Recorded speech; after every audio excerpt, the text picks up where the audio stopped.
Halo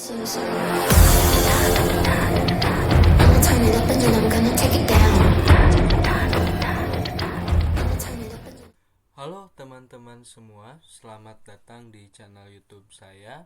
Pada video kali ini saya akan membagikan kepada kalian semua cara untuk membuat halaman login. Ya, jadi ketika kita membuat satu aplikasi, khususnya aplikasi CRUD, tentunya kita akan membutuhkan halaman login agar setidaknya data yang kita miliki di dalam aplikasi itu bisa cukup aman begitu, karena untuk mengakses data tersebut kita harus melakukan login terlebih dahulu. Baik, langsung saja untuk membuat halaman login menggunakan Java MySQL di aplikasi NetBeans. Pertama-tama yang harus kita buat adalah tabel untuk user atau tabel untuk adminnya di dalam aplikasi Java NetBeans ini. Nah, di sini jangan lupa kalian harus aktifkan dulu XAMPP Control Panel untuk Apache dan MySQL-nya seperti saya di sini. Kalau sudah diaktifkan, kita tinggal buka phpMyAdmin-nya. Nah, localhost phpMyAdmin seperti ini. Kemudian sebelumnya kita sudah memiliki database dengan nama data siswa. Kita gunakan database ini saja. Kemudian kita buat tabel yang baru. Nah, di sini kita buat tabel yang baru. Misalkan ini kita bikin nama tabelnya admin. Kita di sini hanya butuh 3 kolom saja dan klik go. Nah, di sini kita kasih nama ID, kemudian ininya username ya. Dan yang terakhir tentunya password. Untuk ID kita gunakan tipe data integer, username ini varchar, password juga gunakan varchar. Ini kita misalkan gunakan 11, username-nya cukup 20 saja dan passwordnya juga kita gunakan 20 ya. Dan selanjutnya untuk ID kita centang auto increment-nya seperti ini, kemudian sudah primary key ya, dan klik go. Kalau sudah seperti ini kita klik save. Oke, sudah ya. Kita lihat dulu, iya, kita sudah memiliki tabel admin dan strukturnya kita cek dulu apakah sudah benar. Ya, di sini sudah benar, sudah primary key juga. Selanjutnya kita tambahkan saja admin di sini ya, secara manual dulu menggunakan phpMyAdmin. ID yang ke satu, ininya admin saja, ininya passwordnya 123. Selanjutnya klik go. Oke, ini sudah berhasil ya memasukkan data ke dalam tabel admin dengan ID 1, username-nya admin dan passwordnya 123. Kita juga bisa lihat di sini. Nah, ini sudah berhasil ya begitu. Nah, selanjutnya alangkah lebih baiknya kalau kita membuat aplikasi khusus untuk form membuat atau menambahkan admin seperti pada form CRUD di sebelumnya, di video sebelumnya begitu. Untuk memudahkan saja agar videonya tidak terlalu panjang, jadi saya di sini buat nama adminnya, data adminnya itu di sini saja di phpMyAdmin, karena fokus pada video kita hari ini adalah untuk membuat form halaman login. Selanjutnya kita buka lagi NetBeans-nya.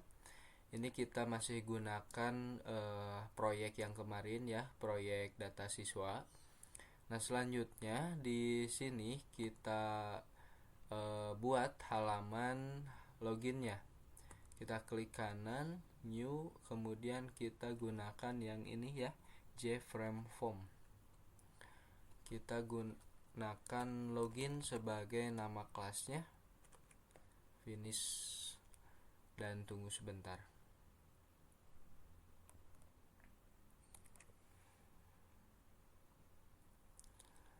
Baik, selanjutnya kita langsung saja untuk membuat halaman loginnya. Seperti biasa, kita gunakan metode drag and drop. Kita buat judulnya misalkan di sini di tengah, halaman admin, halaman login maksud saya. Ya, ini kurang ketengahkan.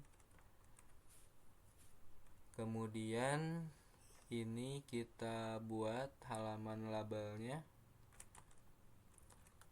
Ini username ya, username. Kemudian untuk passwordnya password. Oke, untuk username kita gunakan text field seperti ini. Nah, iya, kita agak panjang sedikit. Nah, kita gunakan text field, dan untuk password kita gunakan ini ya, password field. Nah, kita luruskan.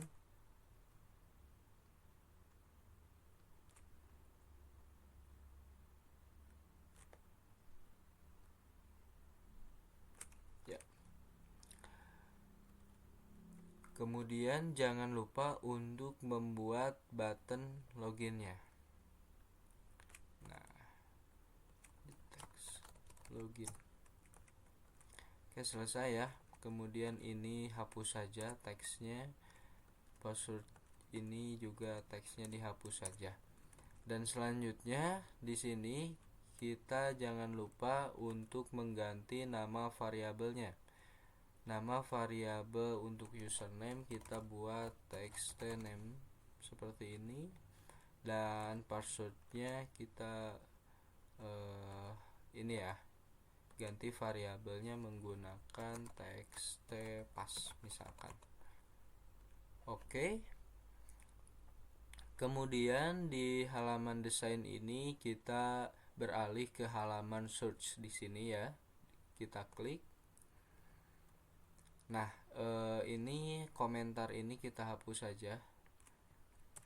Selanjutnya jangan lupa kita perlu mengimport Java SQL connection, Java SQL statement, dan yang lainnya seperti pada halaman-halaman sebelumnya.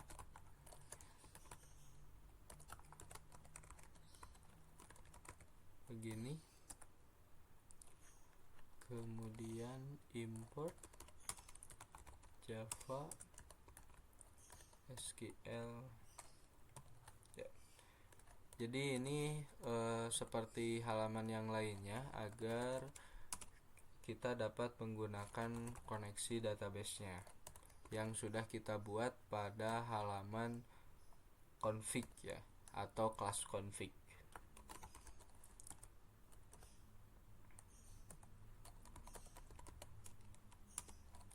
Jadi untuk memahami video ini, kalian jangan sampai melewatkan part CRUD yang ke-1, kedua, ketiga, dan keempat, dan kelima. Tapi yang paling intinya yang konfigurasi itu kan ada pada part ke-1, jadi itu jangan dilewatkan.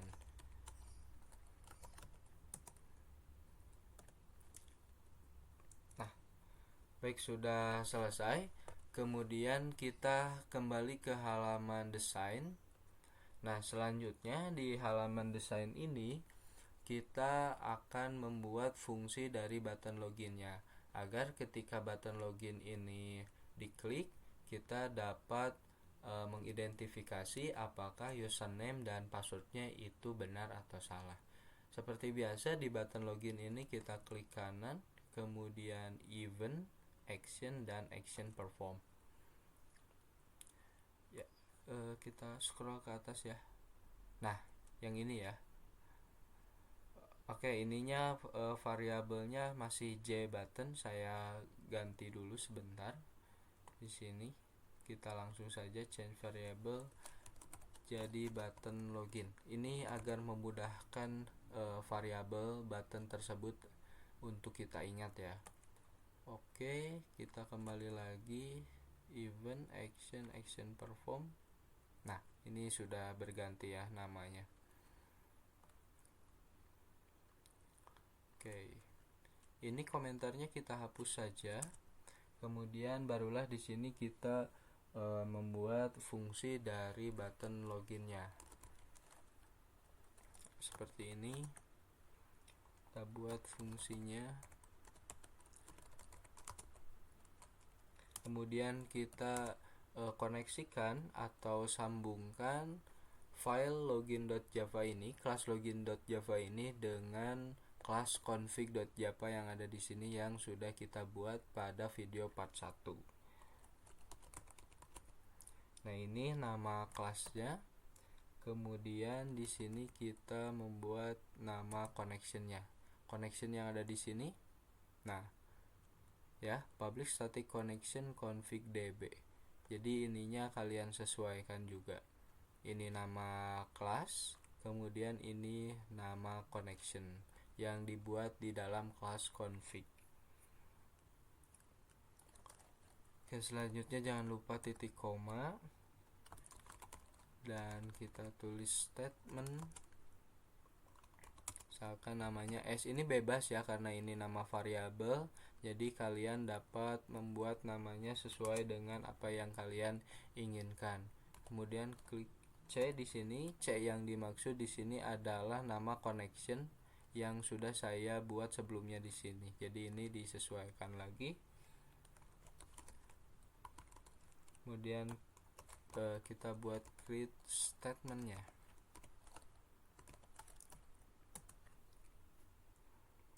Kemudian kita di sini bikin variabel SQL. Nah, kita di sini cek berdasarkan tabel admin yang sudah kita buat pada database data siswa berdasarkan username. Begini.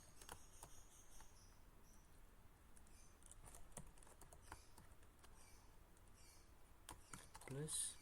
Nah, kemudian kita panggil nama variabel text field ya yang sudah kita buat sebelumnya. Saya sudah ganti nama variabelnya menjadi text name seperti ini. Kemudian titik get text ini ya. Nah, oke, selanjutnya plus. Sekarang kita buat kondisi n agar kita lihat sama-sama berdasarkan username dan password, tidak hanya berdasarkan username saja, karena untuk login kan username dan passwordnya itu harus sama-sama benar. Nah, kemudian kita panggil di sini nama variabel password field ya yang sudah kita buat sebelumnya.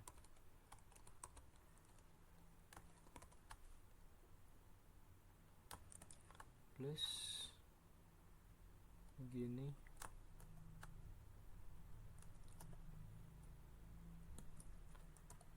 Ya, sudah selesai. Kemudian enter.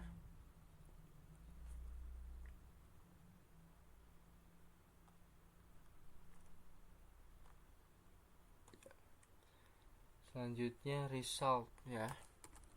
Result set. Nah, di sini kita bikin lagi variabel result set.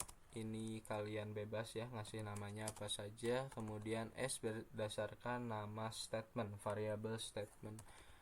Kemudian execute query SQL. Nah, begini S. Maaf.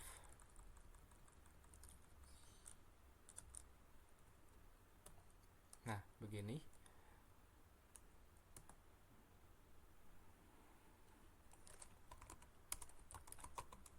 Kemudian kita nanti akan membuat kondisi ya di sini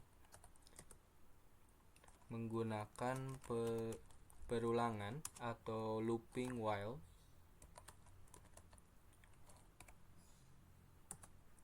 Nah, begini.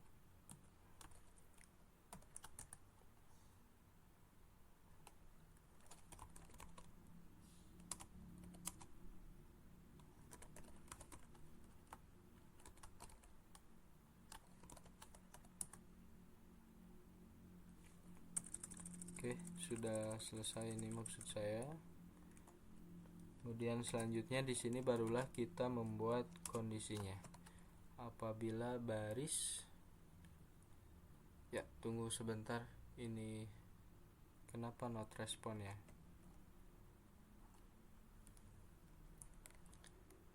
Ya mohon maaf, ini NetBeans-nya not respond, tunggu sebentar.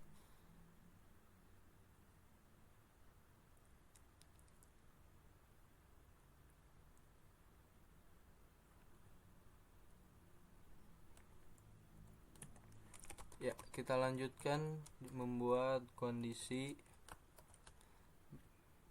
ini. Nah, apabila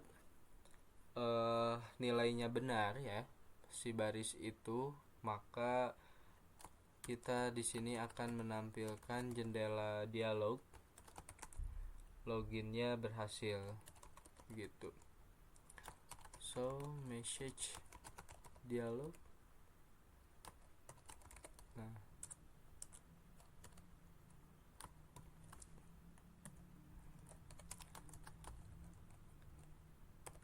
berhasil login ya.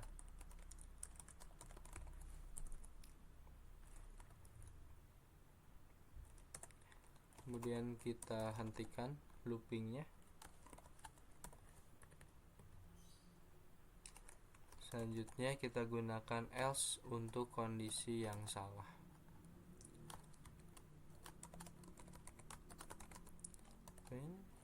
Show message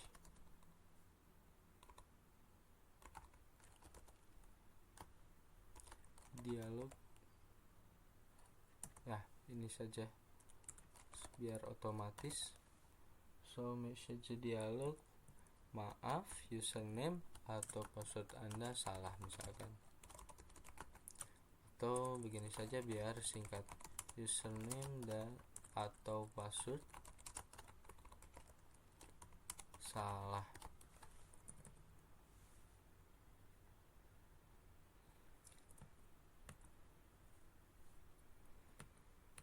Kemudian kita buat kondisi catch ya, untuk apabila yang kondisi try-nya itu salah.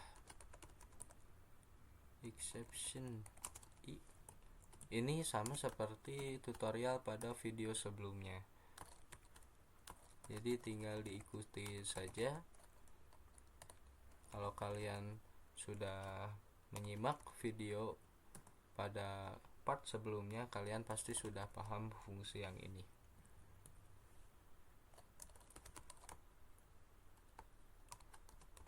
Message. Oke, ini sudah selesai ya, dan kita cek apakah ada error atau tidak. Untuk mengecek ada error atau tidak, biasanya di sebelah kiri di sini. Nah, angkanya itu ada tanda seru warna merah. Karena tidak ada, nampaknya tidak ada yang error, maka selanjutnya kita simpan saja. Ya, kalau sudah disimpan, kita running kelas Java ini. Kelas login.java ini kita running.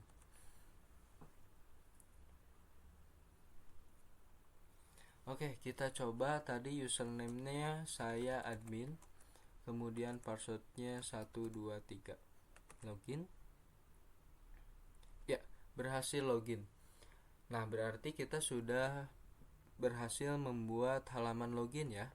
Kita coba lagi, misalkan kita salahkan loginnya, username-nya misalkan saya admin, password-nya tapi 122.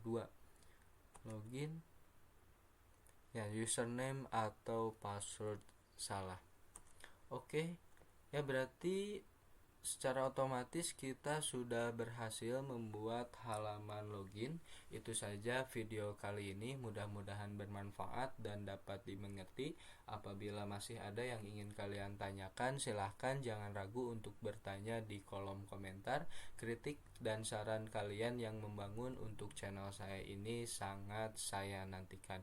Itu saja dari saya, silahkan praktekkan oleh kalian masing-masing. Dadah.